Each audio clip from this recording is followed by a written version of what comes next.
حدیث نہیں سنی تم نے؟ جہنم میں سب سے زیادہ عورتیں ہوں گی اور انشاءاللہ ان میں سے ایک تم بھی ہوگی، دیکھ لینا۔ اگر آپ ایک عورت ہیں تو اپنی زندگی میں آپ نے کبھی نہ کبھی یہ جملہ ضرور سنا ہوگا۔ کسی نے اپنی بہن سے کہا ہوگا، کسی نے بیوی کو چپ کرانے کے لیے بولا ہوگا، کسی نے محفل میں ہنس کر کہہ دیا ہوگا اور کسی نے تو اس پر میم بنا دیا ہوگا۔ آج نبی پاک صلی اللہ علیہ وآلہ وسلم کی ایک صحیح حدیث آدھا ادھورا علم رکھنے والوں کے لیے ایک ایسا ہتھیار بن چکی ہے جسے وہ جب چاہیں اپنی سہولت کے حساب سے عورتوں کے خلاف استعمال کر دیتے ہیں۔ حیرانی کی بات یہ ہے کہ گالی بکے مرد، گٹکا کھائے مرد، سگریٹ پھونکے مرد، نظروں کی پردے کا احترام نہ کرے مرد، بیوی کی ناشکری اور ماں کی بے حرمتی کرے مرد، اور ان سب کے باوجود جہنم کی ٹھیکیداری عورتوں کے نام لکھ دی گئی ہے۔ آخر اس حدیث کی اصل حقیقت کیا ہے؟ اگلے 10 منٹ میں ہم اس حدیث کو لفظ بہ لفظ ڈیکوڈ کریں گے اور انشاءاللہ آپ اس کی اصل حقیقت جان جائیں گے۔ کہانی شروع ہوتی ہے آج سے 1400 سال پہلے۔ یہ عید کا دن تھا اور عید کی نماز پڑھائی جا چکی تھی۔ باہر کھلے میدان میں، جسے مصلی کہتے ہیں، سینکڑوں لوگ بیٹھے تھے۔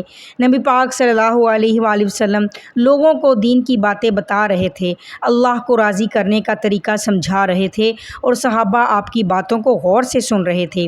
مدینہ میں یہ منظر عام تھا، جہاں رسول اللہ صلی اللہ علیہ وآلہ وسلم صحابہ اور صحابیات کو دین سکھایا کرتے تھے۔ پھر اللہ کے نبی صلی اللہ علیہ وآلہ وسلم نے عورتوں کی طرف دیکھا اور ان سے فرمایا، اے عورتوں، زیادہ صدقہ دو اور بہت استغفار کیا کرو، کیونکہ اللہ نے مجھے جہنم دکھائی اور میں نے دیکھا کہ اس میں سب سے زیادہ تعداد عورتوں کی ہے۔ یہ بات سن کر صحابیات حیران رہ گئیں کہ رسول اللہ صلی اللہ علیہ وآلہ وسلم ایسا کیوں کہا؟ اور شاید اسی دن سے ایک ایسی غلط فہمی کی بنیاد پڑی جو آج بھی ہمارے معاشرے میں ایک تانے کی طرح زندہ ہے۔ اسی عید کے میدان میں جہاں عورتیں مردوں کے ٹھیک پیچھے والی صف میں کھڑی تھیں، بھرے مجمع کے بیچ ایک عورت کھڑی ہوئی۔ حدیث میں انہیں سفالۃ الخدین کہا گیا ہے، یعنی ایک باوقار، ہمت والی، سانولے گالوں والی عورت۔ عرب کی اس سوسائٹی میں جہاں عورتوں کی کوئی حیثیت نہ تھی، آج وہی عورت ہزاروں کی بھیڑ میں بے خوف و بے باک کھڑے ہو کر سوال کر رہی تھی اور کسی مرد کی ہمت نہ تھی کہ انہیں ٹوکے، کیونکہ یہ رسول اللہ صلی اللہ علیہ وآلہ وسلم کی تربیت یافتہ صحابہ تھے، جو جانتے تھے کہ نامحرم عورتوں کی طرف نہیں دیکھنا اور عورتوں کو اپنے حق کے لیے آواز اٹھانی ہے۔ اس باہمت صحابیہ نے بڑے ادب سے پوچھا، اے اللہ کے رسول، ہم عورتیں جہنم میں زیادہ کیوں ہیں؟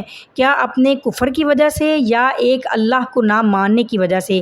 نبی پاک صلی اللہ علیہ وآلہ وسلم نے انہیں ڈانٹا نہیں، بلکہ بڑے پیار اور احترام سے جواب دیا، کیونکہ تم اپنے شوہروں کی ناشکری کرتی ہو۔ اگر کوئی شوہر زندگی بھر احسان کرے، پھر ایک دن تمہیں اس کی کوئی بات پسند نہ آئے تو فوراً کہہ دیتی ہو کہ تم سے مجھے کبھی کوئی بھلائی نہ ملی۔ غور کیجئے، اس حدیث میں کفر کا لفظ استعمال ہوا ہے، لیکن اس سے مراد اللہ کا انکار نہیں، بلکہ کفر عشیر یعنی شوہر کے احسان کی ناشکری ہے۔ یہ پوری حدیث اصل میں شکر کے بارے میں ہے، اور ناشکری صرف عورتوں میں نہیں، مردوں اور اولادوں میں بھی ہوتی ہے۔ کتنے ہی مرد ہیں جو منہ میں نوالا ڈالتے ہی یہ سوچے بغیر کہ اس کے پیچھے کتنی محنت ہے، فوراً کھانے میں عیب نکال دیتے ہیں کہ نمک کم ہے۔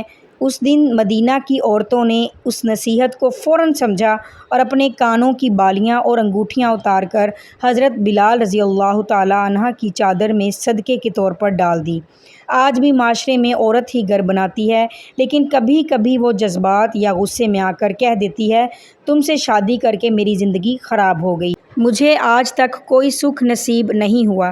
یہ وہی رویہ ہے جس سے بچنے کی تلقین آپ صلی اللہ علیہ وآلہ وسلم نے فرمائی۔ اس حدیث کا دوسرا حصہ جس پر سب سے زیادہ طعنے دیے جاتے ہیں وہ یہ ہے کہ آپ صلی اللہ علیہ وآلہ وسلم نے فرمایا، میں نے تم عورتوں سے زیادہ عقل اور دین میں کمی والا کوئی اور نہیں دیکھا۔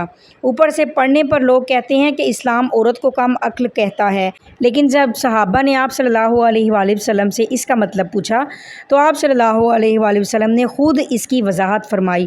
عقل کی کمی۔ آپ صلی اللہ علیہ وآلہ وسلم نے پوچھا، کیا دو عورتوں کی گواہی ایک مرد کے برابر نہیں؟